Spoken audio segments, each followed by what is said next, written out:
Hello दोस्तों, नमस्कार। एक बार फिर से आप सभी का स्वागत है इस केसीसी में। दोस्तों, हम लोग अभी तक वोकैब का एक सेक्शन लेकर हम लोगों ने स्टार्ट किया था और वोकैबुलरी पर काम हम लोग करना शुरू किए थे। शब्दकोश पर हम लोगों ने वर्ड मीनिंग पर कुछ काम किया था और हम लोगों ने नेमोनिक्स के थ्रू हम लोगों ने कुछ शब्दों को हम लोगों ने सीखा। अब हम लोग, जैसा कि आप सबसे हमने कहा भी था कि अब हम लोग जो सीखेंगे तो या कि हम रूट पे सीखते हैं या फिर हम लोग कुछ इडियम्स को लेकर के जिक्र करते हैं। इडियम्स को लेना और इडियम एंड फ्रेजेस को समझना बहुत आसान है, कोई बहुत कठिन वर्क नहीं है और इसको हम इतनी आसानी से समझकर और बेहतर तरीके से इसको याद कर सकते हैं, बहुत बेहतर तरीके से। तो आज का जो हम टॉपिक सेलेक्ट किए हैं वो है आपका इडियम्स पर, और इडियम्स को लेकर के हम आज बहुत सारे इडियम्स करेंगे। इडियम्स एक मेजर पार्ट है एसएससी सीजीएल के लिए, क्योंकि वोकैब के अंदर अगर हम कहें तो वोकैब के अंदर आपका CGL, antonym, synonym, one word substitutions, ये सभी वोकैब के अंदर ही मिलते हैं। अब रही इसकी बात कि हमें इसकी ज़रूरत क्या है, इडियम्स की आवश्यकता क्या है। ध्यान देना, इडियम्स की ज़रूरत इसलिए है मित्रों, इडियम्स की आवश्यकता सिर्फ और सिर्फ इसलिए है क्योंकि हमें इडियम्स को याद करके किसी भी बहुत बड़े सेंटेंस को छोटे में लाने का मतलब आप लोगों ने सिंटैक्स पढ़ा होगा, आप लोगों ने सिंथेसिस पढ़ा होगा, ठीक है ना। तो जो सेंटेंस काफ़ी बड़े होते हैं उन सेंटेंसेस को हम क्या करते हैं कि कुछ ऐसे सेंटेंस से शब्दों को लगा करके मर्ज कर देते हैं, यानी छोटा सा बना देते हैं, जिससे हमें ये चीज़ समझ आती है कि हम छोटे शब्दों में ही बहुत कुछ बयां कर सकते हैं। यानी अगर ये तो व्यवहारिक भाषा की बात हो रही है, तो इडियम्स को इसीलिए इस्तेमाल किया जाता है कि हम किसी भी बड़े से बड़े सेंटेंस को, बड़ी से बड़ी अपनी बात को छोटे में कम समय में पूरी तरीके से कह लें। बात समझ में आ रही है? तो आ जाइए, वन बाय वन करके, एक एक करके हम लोग इसको सीखना शुरू करते हैं। और सब लोग ध्यान दें कि इसको याद करने का अपना एक तरीका है, उस तरीके के साथ भी हम डिस्कस करेंगे। परेशान होने की ज़रूरत नहीं है, ठीक है ना।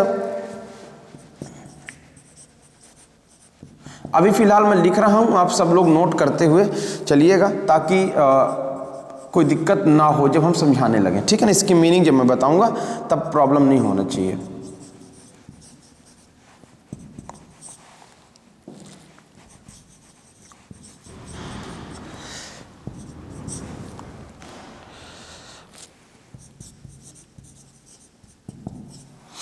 हम लोग मित्रों शब्दों को देखते हैं कि कौन सा शब्द किस तरीके से यूज़ किया जाता है और कितना हम लोग इसको समझ सकते हैं, है ना। इस तरीके से एक एक करके शब्दों को हम समझेंगे और लिखेंगे। इसको आप लोग सभी लोग नोट करते चलिएगा।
चलिए, ये सभी शब्द आपके सामने हमने लिखा है। इन सभी शब्दों की मीनिंग होती है, इसके अपने यूजेस होते हैं। इसका ध्यान दीजिएगा। हम लोग इसकी अगर यूज़ करें, सबसे पहले लिखे हुए शब्दों को हम समझने की कोशिश करते हैं कि आखिर trade in, trade on, try out, try in, watch ever, wear off, while away, wink at, work open, above all, exhaust all, and all at once, apple of discord। में भी कुछ शब्दों की मीनिंग आपको पता होगी बहुत अच्छे तरीक़े से, बहुत अच्छे तरह से। यानी अगर मैं कहूँ कि ट्रेड इन का क्या मतलब होता है, ट्रेड इन, ट्रेड का मतलब आप सभी जानते हैं, ट्रेड का मतलब आप सब जानते ही हो, ठीक है ना। ट्रेड इन का मतलब होता है कि किसी भी चीज को एक्सचेंज करना, यानी कि to take according to exchange, यानी कि अगर हम कहें तो इसको हम कह सकते हैं कि बदले में लेना, बदले में, या आप कह सकते हो कि अदला बदला करना, या हम कह सकते हैं टू एक्सचेंज। इसको आप इसकी इंग्लिश के साथ अगर काम करो तो टू एक्सचेंज भी कर सकते हो। यानी टू एक्सचेंज का मतलब ये हुआ कि कोई भी चीज़ क्या करते हैं कि हम बदले में लेते हैं। बदले में लेने का मतलब कब लोगे, जब आप कोई भी चीज़ दोगे, यानी लेन देन करना किसमें, बदले में। ट्रेड इनको अगर याद करने के तरीके को समझा जाए तो हम किसी कंपनी को लेकर ट्रेड किया करते हैं ना। ट्रेड मतलब व्यापार के सेंस में, राइट। यानी कि ट्रेड को जब व्यापार की बात आएगी तो हमें क्या होगा, हमें वहां पर कुछ ना कुछ लेन देन की ही बात आएगी, अदले बदले की ही बात आएगी। अगर किसी कंपनी से हमने 10,000 करोड़ का जो हमारा मटेरियल था उसको मैंने दिया है, तो वो भी मुझे उसके बदले में कुछ ना कुछ देगा। बात समझ में आ गई। Trade in. ट्रेड आउट की अगर बात करें तो ट्रेड आउट की बात अगर की जाए, या सॉरी ट्रेड ऑन की, तो ट्रेड ऑन का क्या मतलब होता है, किसी का फायदा उठाना, है ना, फायदा उठाना। ट्रेड ऑन का मतलब होता है सर फायदा उठाना, है ना। ट्रेड ऑन का मतलब फायदा उठाना। अच्छा एक बात बताना, ट्रेड मतलब व्यापार पर, ऑन का मतलब ले लो पर, है ना। ट्रेड ऑन माने व्यापार पर। जब तुम व्यापार करोगे तो जिस व्यापार को कर रहे हो उस व्यापार पर जब मुनाफा होगा तब तो काम करोगे, जब व्यापार पे मुनाफा होगा तब ना काम करोगे। तब ट्रेड ऑन मतलब किसी चीज का फायदा उठाना। बात समझ में आ रही है, बोलो, बात समझ में आ रही है ना। तो कुल मिला के इस तरीके से क्या हुआ, ट्रेड ऑन का मतलब हुआ फायदा उठाना, ठीक है ना। ट्रेड ऑन का मतलब फायदा उठाना। ट्राई ऑन नेक्स्ट वर्ड है, तो ट्राई ऑन का मतलब होता है किसी भी चीज को पहन कर देखना, ट्राई ऑन माने किसी भी चीज को ट्राई ऑन करना। यानी जैसे आप लोग कहते नहीं हो, जब किसी मॉल वगैरह में गए और कपड़ा आपने लिया तो कहते ऐसा ट्राई करके देख लो। तो ट्राई शब्द सिर्फ नहीं होता, ध्यान देना, ट्राई शब्द सिर्फ नहीं होता। ट्राई का मतलब होता है प्रयास करना, राइट। लेकिन जब आप किसी कपड़े को पहन कर देखने की बात करते हो, किसी चीज को यूज कर लेने के बाद उसको देखना चाहते हो, तो आपको यूज करना पड़ेगा ट्राई ऑन। यानी किसी भी मॉल में जब जाना तो अब ये मत कहना कि भैया लो ये वाला टी शर्ट ट्राई करके देख लो, ऐसा नहीं है। अब आप आज के बाद कहना कि लो भैया इसको ट्राई ऑन करके देख लो। ट्राई ऑन यानी पहन कर देख लो। बात समझ में आ गई। नेक्स्ट वर्ड है ट्राई आउट का क्या मतलब है, बोलो। किसी भी चीज को चेक आउट करने के लिए रनिंग करके देखना। यानी इसको हम किसी चीज को चेक करें, माने हम चेक करें, चेक आउट का सेंस। यानी कि हम जैसे टेस्ट ड्राइव आप सुने होंगे ना, टेस्ट ड्राइव किसी भी चीज को जांचने के लिए चलाकर देखना।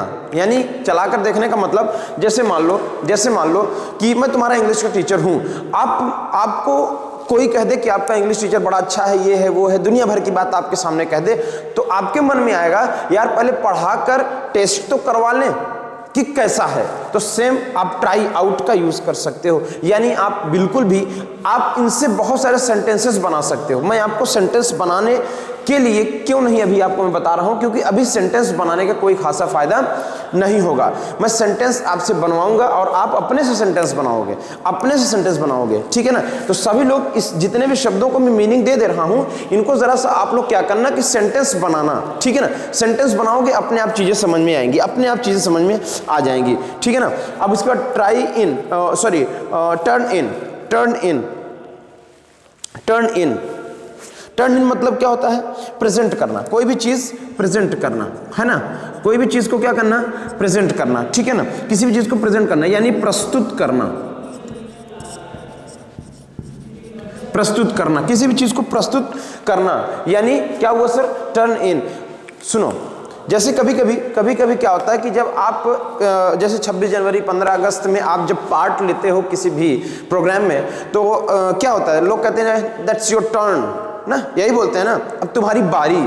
समझना मेरी बात, यहां पे टर्न का मतलब एक चीज नहीं, जैसे अगर कोई कह दे कि किसी चीज को प्रस्तुत करने के सेंस में अगर हमको यूज करना है, अगर तूने टर्न कह दिया, टर्न का मतलब ये हुआ कि सिर्फ तुम्हारी बारी किस चीज की है ये नहीं पता।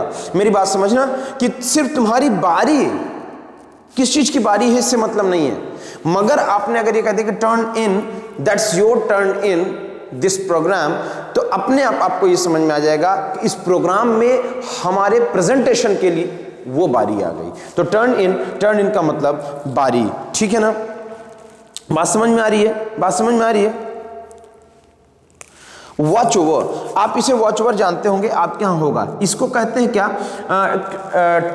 केयर टेकर भी कह सकते हो, यानी निगरानी रखना, निगरानी रखना यानी किसी भी चीज पर निगरानी रखना। जैसे मान लो वॉच ओवर, मान लो जैसे तुम्हारा छोटा भाई है ना, तुम्हारा छोटा भाई है और वो छोटा भाई शैतानियां कर रहा है, बहुत सारी बदमाशियां कर रहा है, ठीक है ना, तो आप क्या करोगे? उसके ऊपर क्या करोगे? वॉच ओवर करोगे ना, वॉच ओवर करोगे ना, वॉच ओवर तो करोगे ना, क्या रखोगे? निगरानी रखोगे। अच्छा, निगरानी रखने का मतलब ये नहीं होता कि आप टोकते रहो, निगरानी रखने का मतलब ये होता है कि उसे पता न चलने पाए, अगले को पता न चलने पाए और आप चीजों को उसकी समझ लो, ठीक है ना, निगरानी का मतलब ये होता है, यानी वॉच ओवर, निगरानी रखना। अच्छा, यही वॉच आउट आ जाए तो, यही अगर वॉच आउट आ जाए तो, यही अगर वॉच आउट आ जाए तो, हम बहुत बार इस शब्द को यूज किए हैं, ये सोचना समझना।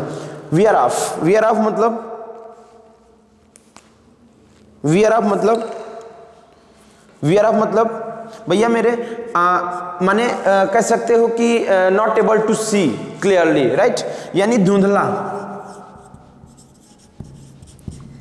धुंधला हो जाना, कोई भी चीज आपको दिख रहा हो, है ना, दिख रहा हो मगर धुंधला पड़ जाए, धुंधला पड़ जाए। जैसे मान लो आप मेरी वीडियो देख रहे हो, है ना, मेरी वीडियो देख रहे हो, मान लो कभी कभी होता है कि कैमरे की फोकस जिस जगह पर केंद्रित है, अगर थोड़ा सा इधर उधर कुछ होता है तो देखोगे ब्लरिंग टाइप की हो जाती होगी ना, कैमरा में जो स्क्रीनिंग होती है ब्लरिंग टाइप की हो जाती होगी, वही ब्लरिंग का जो सेंस है सर, वही धुंधला पड़ना होता है, धुंधला पड़ना होता है कि कुल मिला के साफ ना दिखना, क्या होना? साफ ना दिखना, यही होता है धुंधलापन, यही होता है धुंधलापन, ठीक है ना। इसके बाद नेक्स्ट वर्ड है while away, while away, while away का मतलब होता है कि वेस्ट टाइम, है ना, वेस्ट टाइम यानी समय को बर्बाद करना, है ना, समय को बर्बाद करना। आप लोग क्या करते हो? आप लोग क्या करते हो? वाइल करते हो ना, कब? जब आप कोई मूवी देख रहे होते हो, just waste your time while seeing movie, तो वाइल अवे लगा दोगे, वाइल अवे लगा दोगे तो वेस्ट टाइम, समय को बर्बाद करना, समय को नष्ट करने के सेंस में आएगा, है ना, समय को नष्ट करना, समय को नष्ट करना, है ना, समय को नष्ट करना। इस तरीके से सब चीजों को हम सीखते समझते चलते हैं। विंक आउट का मतलब क्या होता है सर? विंक, विंक एट, सॉरी, विंक एट, विंक एट का मतलब नजरअंदाज करना, अनदेखी करना, है ना, अनदेखी करना। विंक आउट मतलब नजरअंदाज या अनदेखी करना, किसी भी चीज को क्या करते हो आप? विंक एट कर देते हो, विंक एट कर देते हो, नजरअंदाज कर देते हो। जैसे मान लो मेरी कही हुई बातों को अगर तुमने विंक एट किया, मैंने क्या कहा कि मेरी कही गई, मेरी बताई गई बातों को अगर तुमने विंक एट किया तो सफलता नहीं मिलेगी, यही तो बात हुई। तो कुल मिला के मम्मी पापा या बड़े गुरुजनों की बात का आप विंक एट कभी मत करना, क्योंकि सफलता गुरुजनों माता पिता के ही सहयोग से मिलनी है। तो विंक एट, विंक एट का मतलब अनदेखी करना, किसी चीज को अनदेखी करना, किसी की बात को अनदेखी कर देना, ठीक है ना। इसके बाद देखो भैया, वर्क ओपन, वर्क ओपन का मतलब क्या होता है सर? वर्क ओपन का मतलब होता है कि जैसे खोलना, ओपन मतलब खोलना, वर्क माने काम, किसी तरह से खोलना, है ना, इसको कहते हैं किसी तरीके से, खोलना, किसी भी कार्य को किसी भी बंद हुई चीज़ों को किसी भी तरह से खोल देना, चाहे चाबी से या उसको काफ़ी ज़ोर से झटका लगा करके या किसी भी तरीके से, जिस तरीके से पॉसिबिलिटी बन सकती है उस तरीके से आप उसे खोल सकते हो। उसी तरीके को हम कहते हैं work open, work open, work open. ठीक है ना, बात समझ में आ रही है? Above all, above all, above all का मतलब क्या होता है सर? एबव ऑल का मतलब क्या होता है? एबव ऑल का मतलब होता है मुख्यतः, मेन, यानी आप कह सकते हो कि प्रोमिनेंट, है ना, प्रोमिनेंट, मुख्यता, मुख्य, मेन, है ना। तो एबव ऑल, एबव ऑल का मतलब क्या हुआ सर? जैसे कोई आप बात हो रही हो, जैसे कहा जाए कि my KCC group is very good, मेरी बात समझना, my KCC group is very good above all mathematics teacher. मैंने क्या कहा? हमारे केसीसी के सभी ग्रुप बहुत बेहतर हैं, एबव ऑल मुख्यतः मैथ के टीचर मिस्टर आशुतोष जी। बात समझ में आ रही? तो एगास्ट एट मतलब एस्टोनिश होना, एस्टोनिश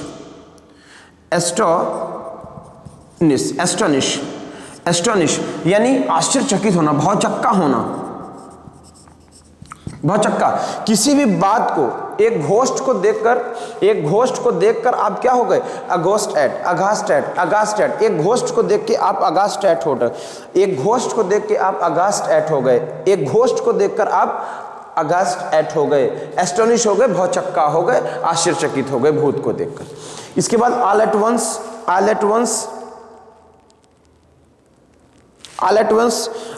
वंस का मतलब होता है, आप ऑल हटा दो, एट वंस सडन, अचानक, ऑल एट वंस मतलब सडन, अचानक, राइट।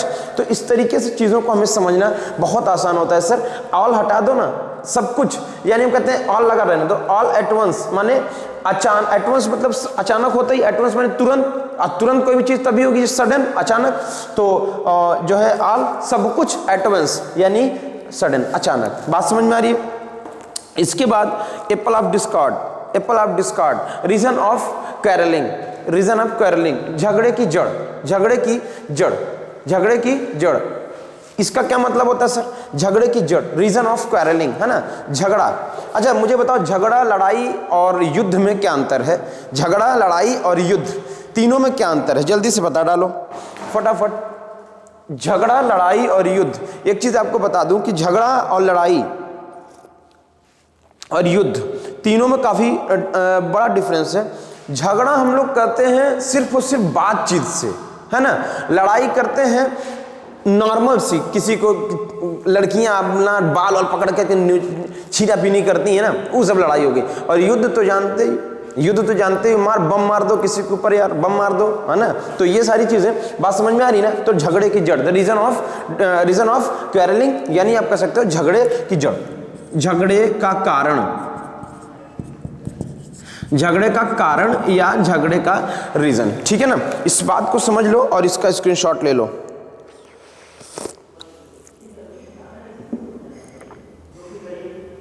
ठीक है, चलो ये बात हो गई। इसके बाद आ जाओ और शब्दों को लेकर चलते हैं। तो सभी चीजों को देखो याद करना बहुत आसान है सर, बहुत आसान है। बस आप ना उसको बढ़िया से पढ़ो तो सही।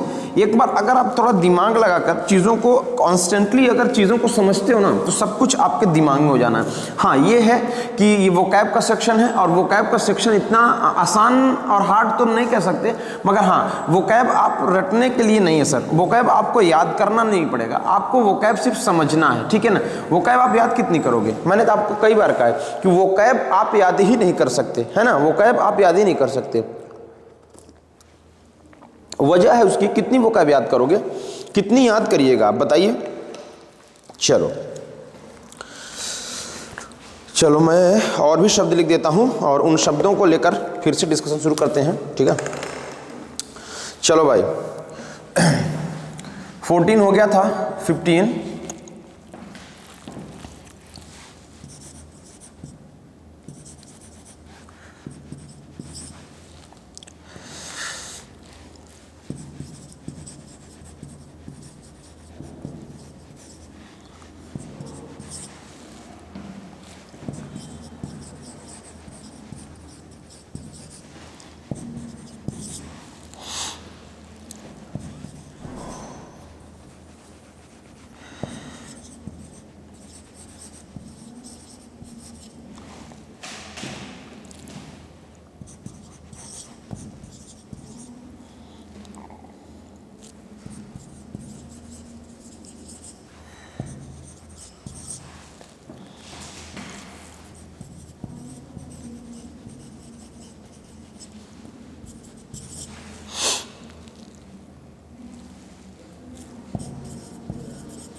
लो भैया इसको जल्दी से नोट करो, और नोट क्या करना है, एक एक करके हम शुरू करेंगे अभी बताना। पहले तो देख लो, समझ लो।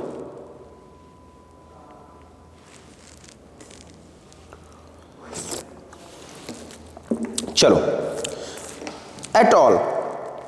एट ऑल का मतलब क्या होता है?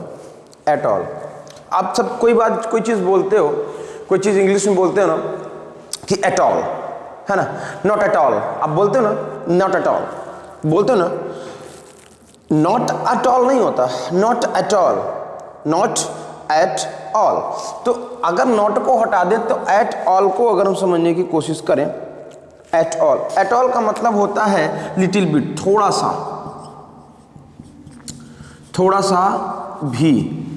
जैसे आप कह सकते हो कि तुम मुझसे थोड़ा सा भी प्यार करते हो, आप बोल सकते हो ना ये चीज, आप कह सकते हो ना, कह सकते हो ना, you live at all, you love me at all, थोड़ा सा भी, क्या मुझसे तुम थोड़ा सा भी, है ना। तो इस तरीके सेंटेंस के लास्ट में, स्पीकिंग में सेंटेंस के जब भी पूरी, एक चीज जान लीजिएगा, एट ऑल का एक जो प्लेस वैल्यू हो, एडवर्ब ऑफ प्लेस के टाइम पर काम करता है, तो सेंटेंस के अंतिम में इसीलिए इसका यूज किया जाता है, ठीक है ना। तो ये एट ऑल, थोड़ा सा भी, एट ऑल, थोड़ा सा भी, एट ऑल, यानी ऑल माने पूरा, एट माने में, तो एट माने पे, यानी पूरे में, पूरे में का मतलब भैया पूरे में ना सही, थोड़े में ही दे दो, तो कुल मिला के एट ऑल, थोड़ा सा भी, है ना, एट ऑल, थोड़ा सा भी, ठीक है ना। Back out of, back out of का मतलब क्या होता है भैया, दी हुई जबान को पूरा ना करना, है ना, यानी कि जो तुमने बात बोली हो उसको न करना, मुकर जाना, कुल मिला करके मुकर जाना। आपने कहा कि मान लो मैं तुमसे कहूँ कि सर यार मेरी एक हेल्प कर दो भाई, मुझे यार कुछ लोगों ने बड़ा धमकी दे दिया है, मेरी मदद कर दो, और आप कहोगे बिल्कुल सर, ऐसा कैसे कोई धमकी दे देगा, ऐसी की तैसी, यही बोलोगे ना। और फिर बाद में जब मौका लगे फ़ोन करूँ तो फ़ोन ना उठाओ, बोल दो अरे सर क्या बात करना है आप, तो हम तो लड़ाई झगड़ा में रहते ही नहीं। तो क्या हुआ, आप मेरी बात से, हमसे जो आपकी बातचीत हुई थी उससे आप मुकर गए, तो back out of, back out of, back माने वापस जाना, बैक माने वापस जाना, वापस जाने का मतलब किससे, अपनी बात से, अपनी बात से वापस चले जाना। बैड ब्लड, गंदा खून, है ना, बैड ब्लड माने गंदा खून। एक बात बताओ, बैड ब्लड मतलब गंदा खून, तो गंदा खून का मतलब दुश्मनी सर, दुश्मनी, दुश्मनी। ये बताओ, बैड ब्लड के सेंस को अगर समझने की कोशिश करो तो बैड ब्लड मतलब अगर हम गंदे खून को ना ले लें, बैड का मतलब अदर ले लें, अदर, तो लड़ाई किस में होती है, अदर ब्लड में होती है, अदर ब्लड में, है ना, इस एक सेम ब्लड में नहीं होती। अब आप कहोगे अरे सर भाई भाई भी तो लड़ जाते हैं, सेम ब्लड होता है, नहीं सर, भाई भाई तभी लड़ते हैं जब भाइयों के बीच कोई आता है, अदर ब्लड आता है। मैंने क्या कहा सर कि भाई तभी लड़ते हैं जब भाइयों के बीच कोई अदर ब्लड आता है, बात समझ लो, समझदार हो। तो बैड ब्लड दुश्मनी, यानी कि दुश्मनी होना, लड़ाई झगड़ा हो जाना, दोनों के बीच में मनमुटाव पैदा हो जाना। Be all years, be all years, be all years, ध्यान देना, ईयर का मतलब कान नहीं, सुनना होता है, इस बात को बहुत ध्यान देना, सुनना होता है, ठीक है ना, ठीक है, बहुत गहरी बात बता रहा हूं। ईयर का मतलब कान नहीं, सुनना होता है, इसका ध्यान देना। बी ऑल ईयर्स यानी ध्यान लगाकर सुनना, ध्यान लगाकर सुनना, किसी भी चीज को ध्यान लगाकर सुनना। बी ऑल ईयर्स, ईयर मतलब सुनना, ध्यान देना। आई मतलब आंख नहीं होता सर, आई मतलब आंख नहीं होता, आप लोग ध्यान दोगे, आई जो शब्द है, आई मतलब आंख नहीं होता, आई मतलब होता है देखना, और देखने के सेंस की वजह से आई, और यहां पर आपको ईयर, कान की बात बताया। और भी बातें हैं जो मैं बताऊंगा, परेशान मत हो, ठीक है ना। अब चीजों को समझो, ये जो यहां पर लिखा कि be bound, be bound, be bound मतलब निश्चित रूप से, कंफर्म है, निश्चित रूप से। अच्छा, बी बाउंड, बाउंड का मतलब क्या होता है सर, बाउंड का मतलब यही ना होता है कि किसी भी चीज में बंधना, मान लो बाउंड हो गए तुम, मान लो तुम्हारी शादी हो गई, तुम बंध गए, तुम किसी बंधन में बंध गए, यानी तुम बंध गए। अब तुमको जो भी उसकी रिस्पॉन्सिबिलिटीज होंगी उस रिस्पॉन्सिबिलिटीज को निश्चित रूप से पूरा करना पड़ेगा। बी बाउंड, अगर तुम किसी भी चीज में बाउंड हो गए, किसी बातचीत में बाउंड हो गए तो तुम्हें कंप्लीटली करना पड़ेगा।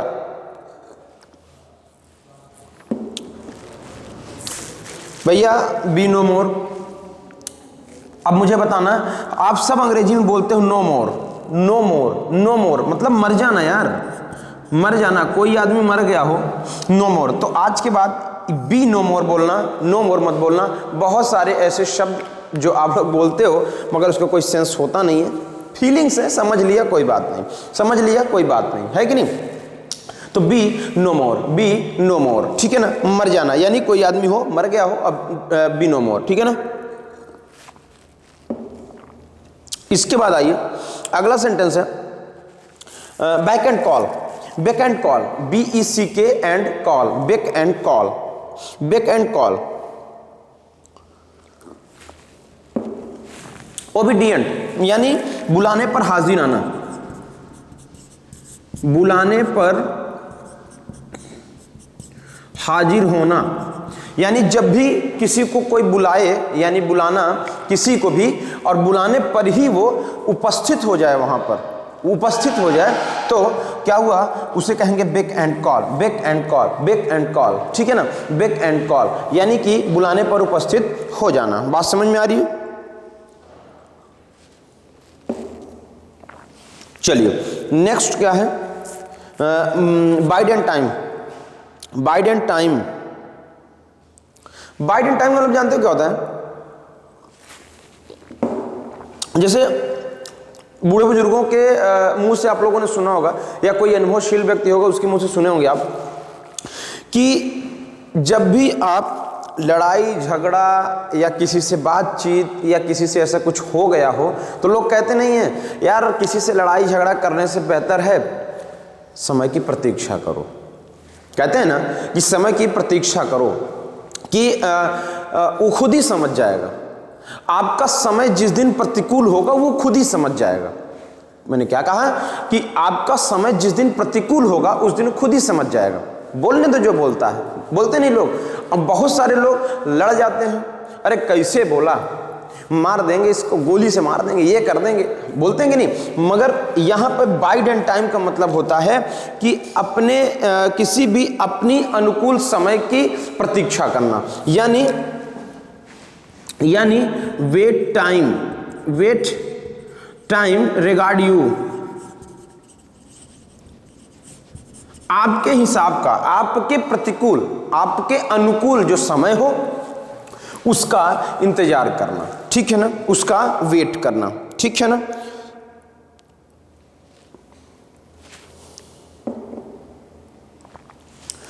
Birds of a feather, birds of a feather, इसका मतलब होता है समान स्वभाव वाला। जैसा आपका स्वभाव है वैसा ही उसका भी स्वभाव हो, जैसा आपका स्वभाव है वैसा आपका स्वभाव हो। बर्ड्स ऑफ अ फीदर, अगर इसे फीदर की जगह वेदर कर दो तो चिड़ियों का मौसम में उड़ना उनका अपना स्वभाव है, ठीक है ना। चिड़ियों का उड़ना क्या होना वो उनका स्वभाव है, किसमें, फीदर की जगह अगर वेदर कर दो तो, ठीक है ना। याद करने के लिए कुछ भी जोड़ सकते हैं, कोई दिक्कत नहीं। अच्छा, ब्लैक शीप बहुत सुना सा शब्द है ना, ब्लैक शीप। ब्लैक शीप आप लोगों ने सुना भी होगा और मे भी शब्दों को जानते भी होगी इसको। ब्लैक शीप का मतलब होता है बदनाम आदमी, बदनाम आदमी, है ना। ब्लैक शीप का मतलब बदनाम आदमी, ऐसा इंसान जिसका कोई नाम ना हो, गंदी छवि वाला इंसान, ठीक है ना, यानी कि बैड बिहेवियर वाला, जिसको कोई मान सम्मान ही ना हो, तो ब्लैक शीप। काला आदमी, ब्लैक शीप, काली जहाज या वो जो शीप होती है ना, भेड़। तो ये ब्लैक शीप, काली, जिसका भाई एक बात बताओ, जिसके ऊपर दाग लगा होगा उसी के ऊपर काली चीजें होंगी ना, बोलो, जिसके ऊपर दाग लगा होगा वही ना काला होगा। तो बात खत्म हो गई यहीं पे। बदनाम आदमी, जब बदनाम होगा तो ब्लैक तो धब्बा लगा ही होगा। Body and soul, body and soul,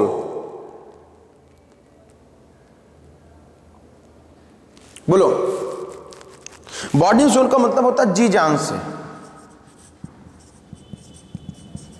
जैसे आप क्या करो कि you are preparing SSC CGL body and soul, आप एसएससी सीजीएल का तैयारी जी जान से कर रहे हो, बॉडी एंड सोल से कर रहे हो, बॉडी एंड सोल से कर रहे हो। शरीर और सोल, शरीर में जान है, सोल जी है। जी मतलब जी जान, जी मतलब जीना, जी रहे हो तो बॉडी है, सोल मतलब आत्मा, इसमें इसी में तो जान है ना। तो जी और जान यानी कि जी जान, जी जान, जान जान जान, कौन सी जान? उधर नहीं जाना भाई, इधर आओ, इधर आओ। जान यानी जी जान से, जी जान से का मतलब फुल डिटर्मिनेशन के साथ, वो जान लेकर के, समझ रहे हो ना। तो जान यानी कि फुल डिटर्मिनेशन, जी जान से, ठीक है ना, फुल डिटर्मिनेशन के साथ। बॉजम फ्रेंड, बॉजम फ्रेंड का मतलब क्या होता है सर? हाँ एकदम, जिगरी फ्रेंड, यस, जिगरी दोस्त, ऐसा दोस्त जो लगोटिया हो, लगोटिया हो, लगोटिया, लगोटिया यार आपका, है ना, आपका लगोटिया यार, ठीक है ना। Break cover, break cover, break cover मतलब भाई, कवर मतलब ढकना, कवर मतलब ढका। अब ब्रेक माने टूट गया, ब्रेक माने टूट गया, तो जहां वो छिपा होगा, छिपे वाले स्थान से बाहर आना। जब कोई भी चीज आप कवर किए हो, जैसे मान लो ये मैंने कवर किया है, ठीक है ना, कवर हुआ है। अगर ये ढक्कन टूट जाए, ये ढक्कन टूट जाए तो ये जो छिपा है इसके अंदर, ये छिपा है तो बाहर नहीं आ जाएगा, बाहर नहीं आ जाएगा। तो सेम कंडीशन है कि ब्रेक कवर यानी छिपा, जो छिपे वाले स्थान से बाहर आ जाना, बाहर की तरफ। Bring to light, bring to light, bring to light माने, ब्रिंग टू लाइट का मतलब तो कोई चीज एक्सपोज कर देना, किसी की मिस्ट्री, राज खोलना, राज खोलना, किसी के राज को बता देना, किसी के राज को किसी से बता देना, यानी ब्रिंग टू लाइट। यानी लाइट माने प्रकाश, ब्रिंग माने लाना, किसी की बात को बता देना, प्रकाश में ला देना, यानी राज खोलना, किसी की बातचीत को राज खोल देना। ब्रॉड डे लाइट मतलब, ब्रॉड डे लाइट मतलब, डे लाइट मतलब भैया दिन दहाड़े, तो इसको हम कह सकते हैं दिन दहाड़े। अरे यार मुझे एक आदमी ने धमकी दे दिया, ब्रॉड डे लाइट, दिन दहाड़े मुझे धमकी देकर गया भाई साहब, क्या बताएं, broad daylight, broad daylight, है ना, ब्रॉड डे लाइट, ठीक है ना। ब्राउन स्टडी, ब्राउन स्टडी का मतलब क्या होता है? ब्राउन स्टडी का मतलब होता है कि लिप्त होना, किसमें? किसी विचार में, विचारों में मग्न होना,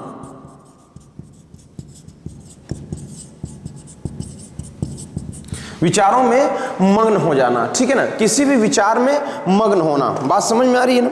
किसी भी विचार में मग्न हो जाना, यानी कुल मिला के अब आपको ये जो 30 वर्ड्स हैं, 30 इडियम्स हैं, 30 इडियम आप नोट कर लेना। मैं बता दूं आपको कि लिखी हुई बातचीत, लिखे हुए शब्द, लिखे हुए शब्द आप बिल्कुल एकदम बेतहाशा इंपॉर्टेंट है। सबसे पहली बात, सीजीएल में एग्जाम में पूछा हुआ क्वेश्चन मैं आपको बता दूं, आपका ये क्वेश्चन कई बार पूछा जा चुका है, ये क्वेश्चन कई बार पूछा जा चुका है, ठीक है ना, ये पूछा जा चुका है।